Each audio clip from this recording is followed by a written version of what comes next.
Have you ever wondered how some people get free flights, VIP treatment, and insane cashback from their credit cards while you're stuck with a card that brings you nothing but bills? Well, the secret lies in climbing the credit card ladder. And today, I'll show you how to go from a total beginner to a complete credit card expert, including which cards you need to get, the big mistakes you need to avoid, and the exact path you need to follow to get there. But even if you aren't looking to become a big shot VIP, that's totally fine, because this video isn't limited to luxury travel. In fact, if you're looking for your first ever credit card, or you already have a card or two and you don't know where to go next, this is the perfect guide for you as well. Because in this video, you're going to learn the ins and outs of the credit card game from a guy who's been in it for the past 10 years. I've had too many cards to count myself, and I've accumulated millions of points over the years, and I know exactly what you need to do to get those same results. So if that sounds good to you, let's dive in. But before we get into how you climb the credit card ladder by getting your first card and then your second and your third, let's quickly talk about why you want to climb the ladder at all. The first reason to climb the credit card ladder is building credit. If you have no credit or a low credit score, it's going to hold you back because you could end up paying tens of thousands of dollars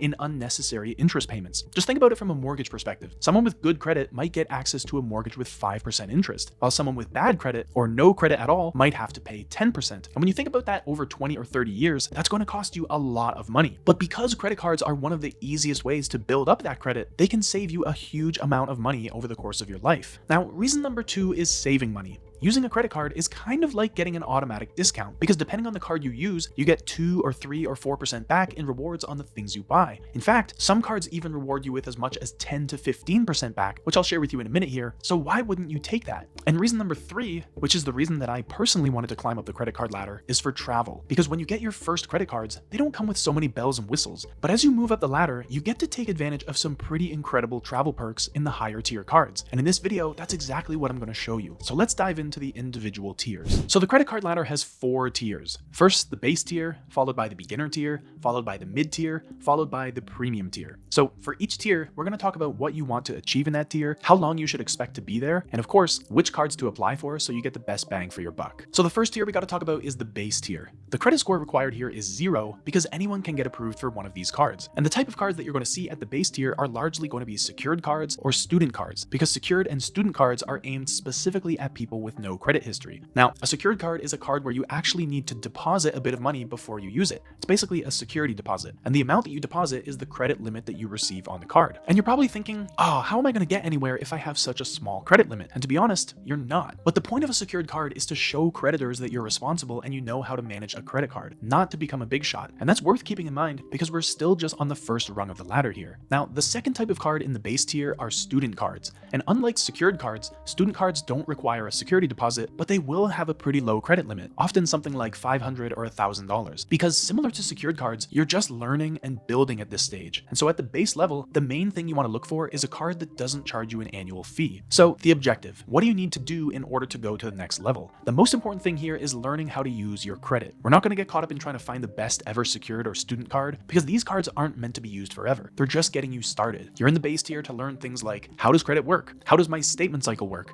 And when should I pay off my balance? These are all habits that you want to build, because when we get into the higher tiers and look at cards that offer a lot more benefits, you want to be confident that you've got all this stuff figured out. Because if it's not already obvious to you, you really want to avoid carrying a balance from month to month. That's going to get you in trouble down the road, and it can cost you a lot of money. So don't put yourself in a situation where you may not be able to pay off your credit card balance in full every month. Not just the minimum payment amount, but the full balance. Next up, time length. How long should you expect to be in the base tier? Well, this is going to vary a lot. If you're here in the base tier because you're getting your first ever credit card, you don't need to stay here long. 6 months is more than enough. But if you're in the base tier because you're starting over and you need to rebuild your credit after missing some payments or making some other mistakes, well, then you may have to stay here for a year or more. But don't worry, because there's something else I need to tell you about the base tier, which is that 99% of you should actually just skip it altogether. I know this is a bit controversial, but just hear me out. The base tier used to be your only way to get onto the credit card ladder. And so everyone had to get something like a student card or a secured card to get started. But today, the next tier that we're going to talk about, which is the beginner tier, has become so accessible that most people don't need to spend time in the base tier at all. And that's true even if you've never had a credit card before. Because the reality is, the only people who need to spend time in the base tier today are people who have had issues paying off credit card debts in the past. But if you've never had a credit card before, you can just skip the base tier entirely. And you absolutely should, because beginner tier cards offer way better value and will move you up the ladder much faster. Now, that's not to say that the base tier doesn't have its place. It's still there if you need to rebuild rebuild your credit after making some mistakes. But for the vast majority of you, jumping straight into the beginner tier is the way to go. And trust me, once you're there, the journey starts to get a lot more rewarding. So rather than giving you a list of base tier cards that most of you will never need, I'll just say that I'm including a link to all the cards I recommend in the description below, including a few base tier cards, so you can find them there if you're interested. But for now,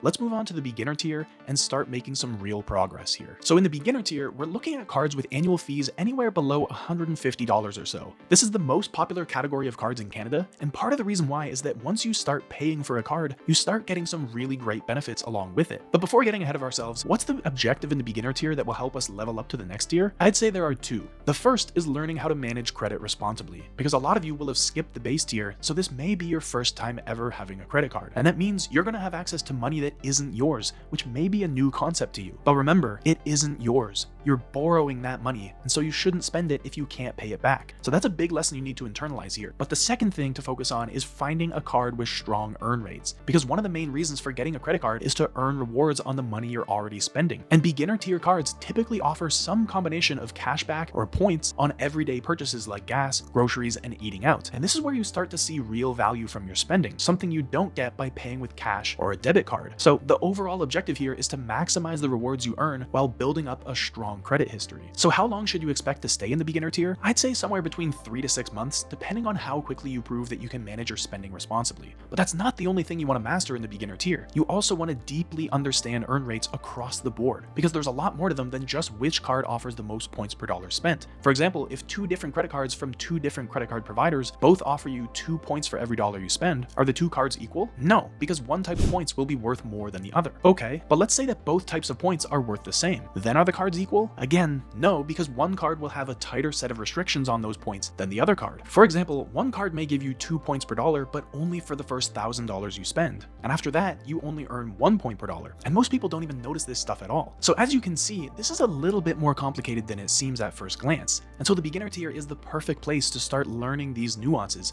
because as you climb the credit card ladder, the earn rates, redemption options, and restrictions also become more complex. So if you don't wrap your head around this stuff now, you'll end up in the same position so many people find themselves in, with cards that look great on paper, but don't actually give you what you want. So with all that in mind, I've done all the hard work for you, and I can recommend a few cards in the beginner tier. The first one is the TD Aeroplan Visa Infinite card, which gives you 1.5 Aeroplan points per dollar on groceries, gas, and Air Canada purchases, and 1 point per dollar on everything else. It also comes with travel perks like a free first check bag on Air Canada flights and access to preferred pricing on Aeroplan redemptions. And the card's annual fee is $139, which puts it right in line with other cards in the beginner tier. A second option is the Scotia Momentum Visa Infinite card, especially if you prefer to receive cashback instead of points. The Scotia Momentum Visa Infinite gives you 4% cashback on groceries and recurring bill payments, 2% cashback on gas and transit, and 1% cashback on everything else. Now, you'll only receive that cashback once a year, which is kind of annoying, but the card's $120 annual fee is waived for the first year, which is a nice bonus. But if you're looking for the best beginner tier card, there's no doubt that it's the American Express Cobalt card. As I said a minute ago, in the beginner tier, you really want to pay close attention to earn rates, and the Cobalt card offers the best earn rates of any card in Canada. 5 points per dollar spent on groceries, dining, and food delivery, 2 points per dollar on travel and transit, and 1 point per dollar on everything else. And when you redeem those points for flights, they're generally worth around 2 to 3 cents each, which means you're earning 10 to 15% on all your food and drink purchases, which is incredibly high. Plus, the Cobalt card comes with a welcome bonus of up to 15,000 points, which is enough for a round-trip flight between 2 relatively close cities, like Toronto and New York. And because the Cobalt card's fee is charged monthly instead of annually, there's virtually no risk in applying for the card. So if you want my recommendation, go with the Amex Cobalt card. Its earn rates are the best by far, and it sets you up perfectly for the mid-tier cards you'll want to pursue next. And speaking of the mid-tier, that's where things really start to get interesting, with better perks, higher rewards, and a whole new world of travel benefits. So let's keep climbing that ladder. In the mid-tier, we're looking at cards that have annual fees of around $200 to $400. And I know you're probably thinking, wow, that's a lot of money to pay for a credit card. Why don't I just use a free card and keep all that money myself? And you certainly could do that, but here's the thing. Mid-tier cards more than justify their annual fees with the perks and rewards they offer. And if you use these cards correctly, the value you get out of them will far exceed what you pay in fees. And this is one of the mindset shifts you need to make as you move up the ladder. You need to stop looking at the annual fee as a cost and start thinking of it as an investment in better rewards, perks, and experiences. And the other big shift you need to make when moving from the beginner tier to the mid-tier is shifting your focus from earn rates to welcome bonuses, because mid-tier cards offer significantly better welcome bonuses than beginner tier cards. cards. But here's the catch. Bigger welcome bonuses often come with higher spending requirements, which means you need to be a little strategic. For example, a mid-tier card might offer a bonus of 40,000 points, but you need to spend $5,000 in the first 3 months to get it. So that's something you really need to be aware of, because it's easy to get sucked in by the promise of earning a high number of points, only to realize later that the spending requirements are so high that you won't actually get those points. Now, one thing I alluded to a minute ago is that as you climb the credit card ladder, you'll notice that the cards focus on offering more and more travel benefits. But that doesn't mean you need to be a super frequent traveler to get value from these cards. No, it means that if you do travel, even if it's just once every year or two, you'll get even more value from these cards. But you certainly don't need to be jet setting all over the place to make these cards worth it. Now, as for the objective at this level, it's learning how to optimize your credit card points. That's it, because once you optimize that, then you can go and advance to the 4th tier. But as I said a few minutes ago, not all points are created equal. Some points can only be used in certain ways, other points come with restrictions in the fine print, and so you can't just compare 2 different types of points based on the raw number of points you've got. There's a lot more to it than that, and that's what you're going to learn when you're here in the mid-tier. For example, this is where I want you to spend your time to really start mastering which points are worth the most and the best way to redeem those points for your particular situation. And there's no rush here. The mid-tier is a really good place to be for a lot of people, because at the next level, the annual fees get even higher. And so you're going to want a really strong understanding of how to earn and redeem your points. Now, there are 2 ways to go about climbing the ladder, and this will start to become apparent to you as you get to the mid-tier. The first way is to just apply for cards willy-nilly. One card from one bank, another card from another bank, etc.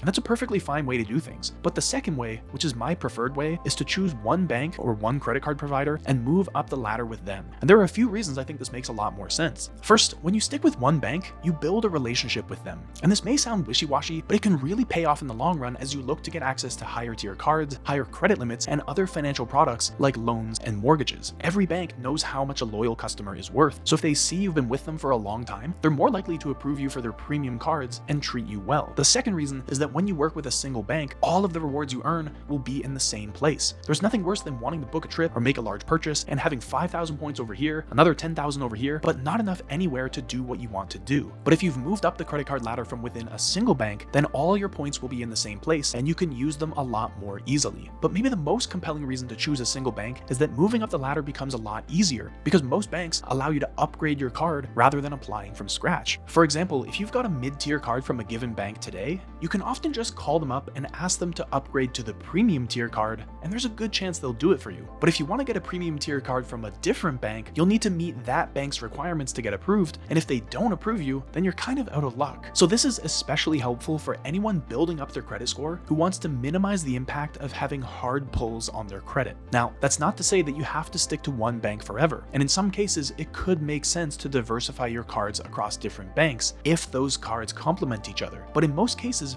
you can still find complementary cards within the same bank, which gives you the best of both worlds. And I'll show you specifically how I do that in just a minute. The one thing I'd caution against here is something that I see so many people do, which is to just choose your credit cards based on whichever bank you're already using. That may seem convenient, but when you think about it for a second, it doesn't really make any sense. A lot of us have been using the same bank for years, or even since childhood. So choosing to get credit cards from the same institution just because you're already with them is a really bad idea. Don't do it. Instead, now is the time for you to make a conscious choice about who you want to work with. And that's why I'm here, to help you cut through all the noise and find the credit cards that will actually serve you well for years to come. Now, as for how long you should spend in the mid-tier, I'd say it's the same as the beginner tier, so about 3 to 6 months. Because by that point, you'll have learned this part of the game. You'll know which earn rates make the biggest impact for you, which welcome bonuses are the most lucrative, and you'll know how to redeem your points as well. Of course, if you're comfortable with all those things in less than 3 months, then you don't have to wait to move up to the next tier. Or if you want to take things slower, you can do that too. But I'd say 3 to 6 months is a pretty good sweet spot for most people looking to climb the ladder. So which card should you be looking at in the mid-tier? Well, as I said a minute ago, you want to focus on cards that offer a strong welcome bonus, since that's where you'll get the majority of the value in the mid-tier. And with that in mind, there are a few that stand out. The first card to consider is the Scotiabank Platinum American Express card, which comes with a welcome bonus of up to 80,000 Scene Plus points. Scene Plus points are worth anywhere from 2/3 of a cent to 1 cent per point, which means 80,000 Scene Plus points are worth somewhere between about $500 to $800. You earn 2 Scene Plus points per dollar spent on the card, and it doesn't charge any foreign transaction fees, which will save you around 2.5% on all purchases made in foreign currencies. You also get 10 complimentary airport lounge visits a year, which is more than enough for most people. And when you compare the card's annual fee of $399 to its welcome bonus worth $500 to $800, you can see that you come out ahead based on the welcome bonus alone. A second option is the RBC Avion Visa Infinite Privilege, which carries a welcome bonus of up to 70,000 Avion points. Avion points are worth 1.5 to 2 cents a piece, which means those 70,000 points are worth about $1,000 to $1,400. On top of that, you earn 1.25 Avion points per dollar on all your purchases, and the card comes with a few different travel perks like priority boarding and special benefits at luxury hotels. Like the Scotia Platinum Amex, the annual fee on the RBC Avion Visa Infinite Privilege is $399, but when you compare it to the welcome bonus worth $1,000 to $1,400, it's still a good deal. And the third mid-tier card we should talk about is the American Express Gold Rewards card, which comes with a welcome bonus of up to 60,000 membership rewards points. Membership rewards points are worth 2 to 3 cents a piece, which means the welcome bonus alone is worth $1,200 to $1,800, which is really strong. With the Amex Gold card, you'll earn 2 membership rewards points per dollar spent on groceries, gas, travel, and drugstores, and 1 point per dollar on everything else. Plus, you also get 4 airport lounge passes per year and other travel perks like Nexus statement credits. The Amex Gold carries a $250 annual fee, but it comes with an annual travel credit of $100 a year, so the effective annual fee is really just $150. And when you compare the welcome bonus worth $1,200 to $1,800 to the effective annual fee of just $150, you're getting a 10x return with this card, which is pretty wild. Now, a few minutes ago, I said that the Amex Cobalt is a good beginner card.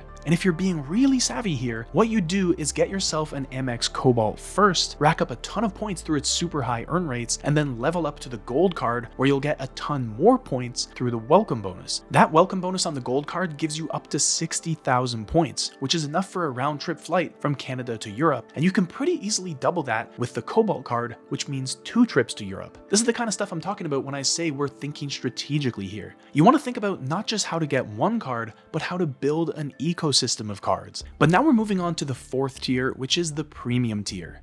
Now, premium tier cards definitely offer some strong earn rates and some very impressive welcome bonuses, so you won't be missing out on those from the lower tiers. But in the premium tier, you should really be focusing your attention on benefits, because it's the different benefits that each premium card offers that sets them apart. And I'll be honest, these cards aren't cheap. They're basically $400 and up, but just like with the mid-tier cards, you do get what you pay for here. And as you'll see in a minute, sometimes you get a lot more than what you pay for. Perks like airport lounge access, which I already mentioned with a few of the mid-tier cards, that's standard among premium cards. Having a personal concierge you can call at any time 24/7, that's standard as well. And there are a bunch of other perks you're going to love about these premium cards, and I'll get to them in just a minute. But first, you really want to make sure that you're comfortable with getting so much out of your card here, because if you're going to pay $400 or more for a credit card each year, you want to make sure that you're going to get at least that much value out of it, and ideally a lot more. So this isn't something you can do passively, which is why we've been methodically moving up the ladder. So what's the objective at the premium tier? Well, as someone who's been in the premium tier for quite a few years now, I'd say there are 2 objectives. First, it's about making money and getting a ton of value out of these cards, and I'll show you which cards are going to give you the most value in a minute here. But second, it's about having fun, because by the time you get to this level, you'll know so much about credit cards and how to use them that capitalizing on all their bonuses and benefits will be second nature to you. Booking round the world trips will just be another thing that you do. And then as far as how long you'll spend at the premium tier, to be honest, this is the destination for most people. I've been here for about a decade because this is where the magic happens, and you'll know exactly what I'm talking about when you get here a few months from now. So let's look at a few premium cards so you know what you can expect out of the premium tier. The first one is the CIBC Aeroplan Visa Infinite Privilege card. With the CIBC Aeroplan Visa Infinite Privilege, you'll earn 2 Aeroplan points per dollar on Air Canada purchases, 1.5 points per dollar on gas, groceries, travel, and dining, and 1.25 points per dollar on everything else. It's got a welcome bonus of up to 60,000 Aeroplan points, and it offers a few nice travel benefits as well, including priority check-in, boarding and baggage handling on Air Canada flights, and a free first check bag for you and your travel companions. Plus, you also get access to Maple Leaf airport lounges and the Visa Infinite Privilege concierge to help you with travel planning and other tasks. The annual fee on the card is $599, but the welcome bonus alone is worth 2 to 3 times that. The second card to consider is the American Express Aeroplan Reserve card, which takes the CIBC Aeroplan Visa Infinite Privilege I just mentioned to the next level. The Amex Amex Aeroplan Reserve card earns 3 Aeroplan points per dollar on Air Canada purchases, 2 Aeroplan points per dollar on dining and food delivery, and 1.25 Aeroplan points per dollar on everything else. Its welcome bonus generally sits around 75,000 Aeroplan points, and it comes with a similar set of benefits as the CIBC Aeroplan Visa Infinite Privilege, including priority boarding, free first check bag, and unlimited Maple Leaf Lounge access for you and a guest. You also get access to the American Express concierge, and with the same $599 annual fee, I think of the Aeroplan Reserve as a sort of upgraded version of the CIBC card since it offers a better welcome bonus at the same cost. But this list wouldn't be complete without the American Express Platinum card, which most people agree is the best travel credit card in Canada. The welcome bonus on the Platinum card is generally around 100,000 points, which means it's worth $2,000 to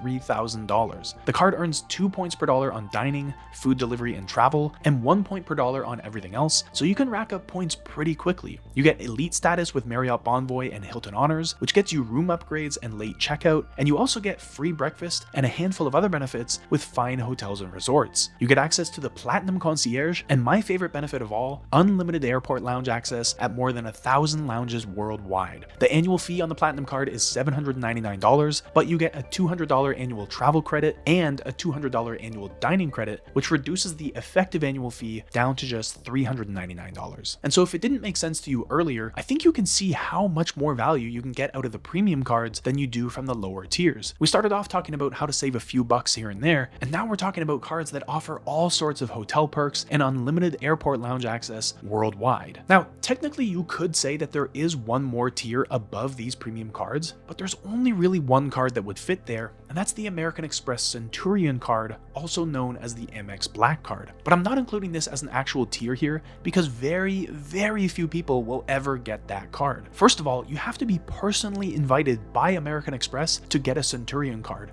and they only invite very high spenders. Amex doesn't publish how much you have to spend to be invited, but most people say it's at least $250,000 to $500,000 a year, and maybe closer to $1 million. But the second reason I don't need to explain the Centurion card is that it's literally just a black version of the Platinum card. It's purely a status symbol. You don't get any other special perks or benefits. It offers you exactly the same as a Platinum card, just with a higher fee. And it is a much higher fee. You have to pay $5,000 a year for the Centurion card, plus a one-time joining fee of $7,500. So even if you were given the chance, I honestly wouldn't even recommend getting a Centurion card. So I know we talked about 4 tiers here, plus the Centurion card above them all, but in my view, the credit card ladder you'll want to climb is really just 3 tiers: the beginner tier, the mid tier, and the premium tier. And there are 2 ways to climb it. You can choose cards from a variety of banks, or you can climb one bank's ladder. Personally, I like to climb a single bank's ladder because I can move up so much more quickly that way. And so if you want my recommendation,